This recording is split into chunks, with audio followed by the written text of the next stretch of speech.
أشهد أن محمد رسول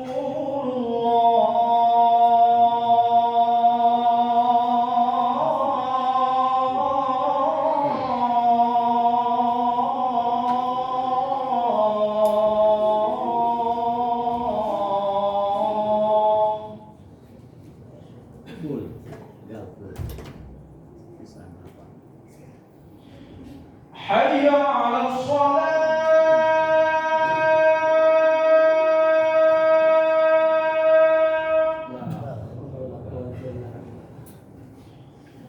حي على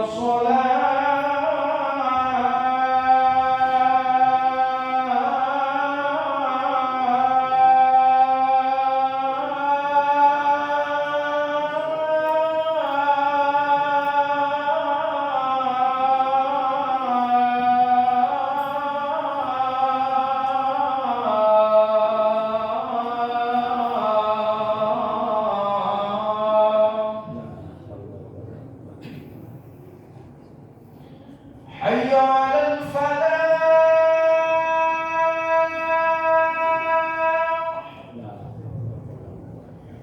حي على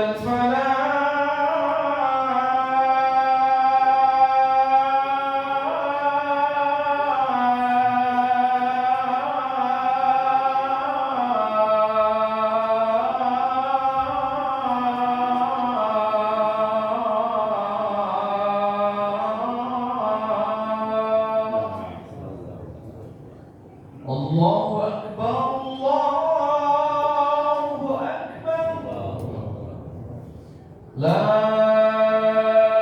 إله إلا الله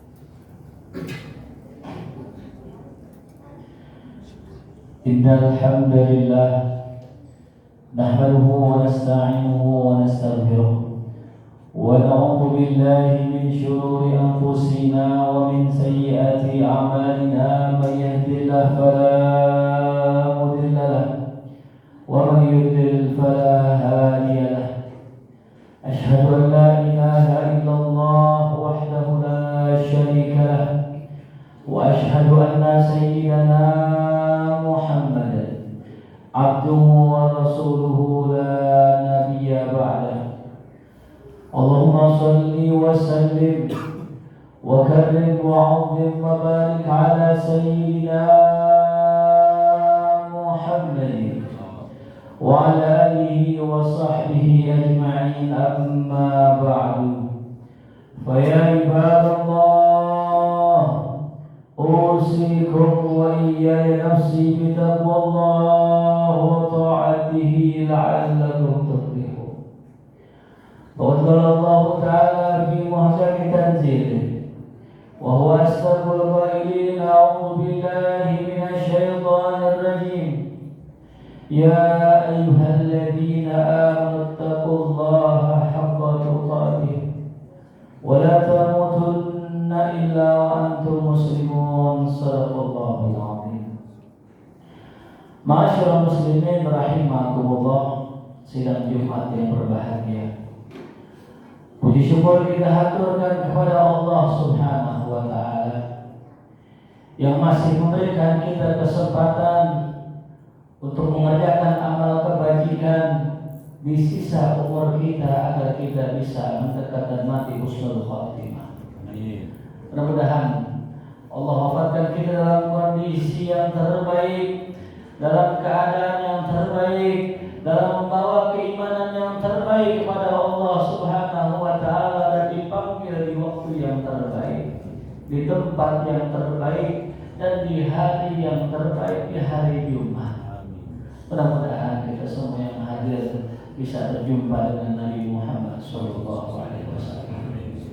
Salawat dan salam tidak lupa kita haturkan pada junjungan kita Nabi besar Muhammad SAW, Nabi yang membimbing kita minaz zulumati ila nur. Mudah-mudahan kita istiqomah di dalam jalannya, di dalam syariatnya, di dalam manhajnya, dan kita semua mendapatkan syafaatnya kelak di yaumil qiyamah. Amin ya rabbal alamin. Dan lalu khotib berwasiat untuk diri pribadi maupun para jemaah sekalian, marilah sama-sama kita tingkatkan iman dan takwa kita pada Allah Subhanahu wa taala.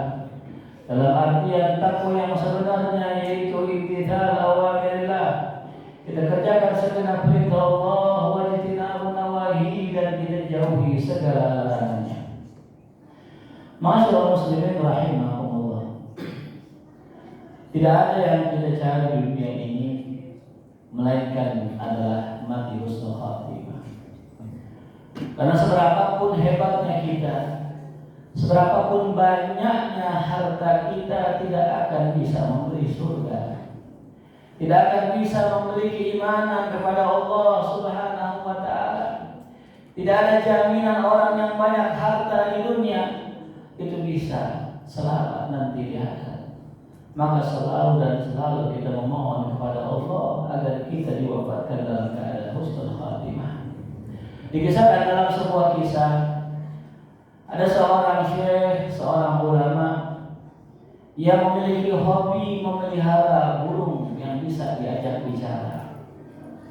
Diajarkan burung tersebut setiap harinya, ditalkinkan setiap harinya kalimat la ilaha illallah, sehingga burung tersebut begitu fasihnya mengucapkan kalimat la ilaha illallah karena setiap hari diajarkan oleh guru tersebut. Lalu kemudian suatu hari burung tersebut mati diterkam oleh seekor kucing. Dan sang guru menyaksikan burung tersebut mati, lantas kemudian sang guru menangis. Beliau menangis, beliau meraung-raung sampai muridnya berkata kepada gurunya, "Wahai guru, nanti kami belikan burung yang baru untuk Anda, wahai guru." Lantas sang guru berkata, "Bukan burung itu yang aku tangisi, wahai murid-muridku, melainkan yang aku tangisi adalah nasibku ini. Burung tersebut aku ajarkan kalimat la ilaha illallah, aku talkinkan kalimat la ilaha illallah sepanjang hari ia mengucapkan la ilaha illallah. Namun di saat akhir hayatnya burung tersebut mati tidak mengucapkan la ilaha illallah. Saya takut seperti burung itu yang mati tidak mengucapkan la ilaha illallah." Masyaallah muslimin rahimakumullah. Berkata Al-Habib Abdullah bin Alwi Al-Haddad radhiyallahu anhu di dalam kitabnya Nasaih Diniyah wal Wasaya Imaniyah, bahwa tidaklah orang merasa aman, merasa tidak takut dengan suul khatimah, melainkan orang tersebut adalah orang yang paling berpotensi dengan suul khatimah. Alhamdulillah. Namun jangan pahami suul khatimah adalah mati dalam kondisi buruk saja. Jangan pahami orang yang mati suul khatimah mungkin mati tertabrak mobil, atau mati tertimpa bangunan, atau mati dengan penyakit yang mengenaskan. Demi Allah, bukan itu makna husnul khatimah yang sebenarnya. Bukan itu makna suul khatimah yang sebenarnya. Orang yang sebelum meninggal tertimpa bangunan, ia mati tertimpa reruntuhan, maka baginda mengatakan orang tersebut tergolong orang yang syahid. Begitupun orang yang sakit dengan sakit yang berat, jangan dikira orang itu mati suul khatimah, itu orang diampuni Allah Subhanahu wa taala. Akan tadi mati suul khatimah yang sebenarnya adalah mati dalam keadaan tidak membawa iman, mati dalam kondisi kafir, mati dalam kondisi tidak percaya dengan Allah Subhanahu wa taala. Na'udzubillah, tsumma na'udzubillah min dzalik. Al-Imam Fudail bin Iyad rahimahullah, seorang ulama di zaman salafun saleh, punya seorang murid yang alim. Namun ketika di akhir hayatnya sang murid ditalkinkan kalimat la ilaha illallah, sang murid menolak.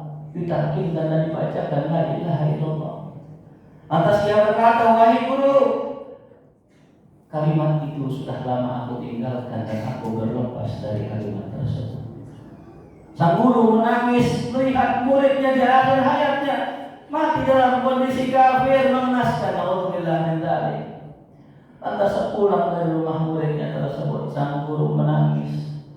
Ia memikirkan nasib muridnya yang meninggal dalam keadaan tidak membawa iman. Padahal yang diharapkan oleh beliau, sang murid mati dalam keadaan husnul khatimah. Setelah beberapa hari, sang guru bermimpi berjumpa dengan muridnya tersebut.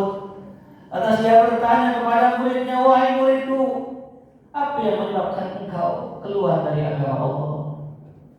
Lantas sang murid berkata, wahai guru, sebenarnya ada hal yang saya kerjakan di belakangmu dan engkau tidak tahu kerjaan itu, wahai guru. Yang pertama, saya sering di belakangmu mengadu domba sesama muslim. Saya adu domba orang sana sini, saya bikin perpecahan, saya bikin orang bermusuhan. Lalu yang kedua, wahai guru, saya menyimpan penyakit hasad dengki kepada saudara saya yang lain. Saya simpan penyakit itu. Saya tidak senang jika ada orang lain mendapatkan kenikmatan yang lebih dari saya. Lalu yang ketiga, saya divonis menderita suatu penyakit. Dan kata seorang dokter, saya diperintahkan untuk meminum khamar untuk obatnya. Maka diam-diam saya minum khamar di belakang Anda. Maka ketiga sebab itulah saya dicabut imannya oleh Allah di akhir hayatnya. Masyaallah muslimin rahimahullah. Perkara seorang mukmin bukan saat ini. Siang hari ini kita bisa duduk bernaung di masjid Allah, di rumah Allah, sedang beribadah kepada Allah. Bagus hal tersebut hadirin. Namun dapatkah kita memastikan kita masih memiliki iman sampai akhir hayat kita? Dapatkah kita memastikan kita mati dalam kondisi mengucapkan la ilaha illallah, mati dalam keadaan membawa iman? Berapa banyak orang yang tertimpa musibah, tertimpa ujian dari Allah, mereka mengatakan, kok sungguh Allah sangat jahat kepada saya, Allah kok sangat zalim kepada saya. Hal itu hadirin adalah kalimat-kalimat yang mengiring orang kepada kemurkaan. Kalimat tersebut, orang yang tidak ridho dengan ketetapan Allah, dengan musibah Allah, dengan sakit yang diberikan Allah, dia mengatakan Allah jahat, itu adalah kalimat yang mengiring dirinya kepada kekufuran. Siapa di antara kita yang bisa menjamin mati kita husnul khatimah? Pun kalau seandainya kita mati husnul khatimah, masih ada lagi persidangan-persidangan, tempat-tempat yang mengerikan hadirin. Dikisahkan oleh Imam Atha, suatu hari Imam Atha seorang penjual baju, seorang ulama, seorang salihin, beliau menjahit baju terbaiknya. Ia rangkai itu baju dengan sangat baik, dengan sangat bagus, sampai ia mengira ini baju akan dihargakan dengan harga yang sangat mahal. Dibawa baju tersebut ke toko baju. Ketika ditawarkan kepada penjual baju, ternyata penjual baju justru malah memberikan harga yang sangat-sangat rendah. Sang penjual baju mengatakan, wahai Imam Atha, bajumu ini banyak kekurangannya, bajumu ini banyak cacatnya, ini baju saya hargakan, kalau mau saya beli dengan harga yang sangat murah, kalau tidak saya tolak baju ini, saya tidak suka dengan baju yang Anda buat. Imam Atha, seorang ulama yang seorang penjahit baju, ia menangis di hadapan sang penjual baju. Ia menangis, dia mengerung. Lantas sang penjual baju bingung, kenapa ulama ini menangis? Lantas dia bilang, wahai imam ini, saya bayar dah dengan harga yang mahal karena merasa kasihan dengan Imam Atha yang sedang menangis di hadapannya.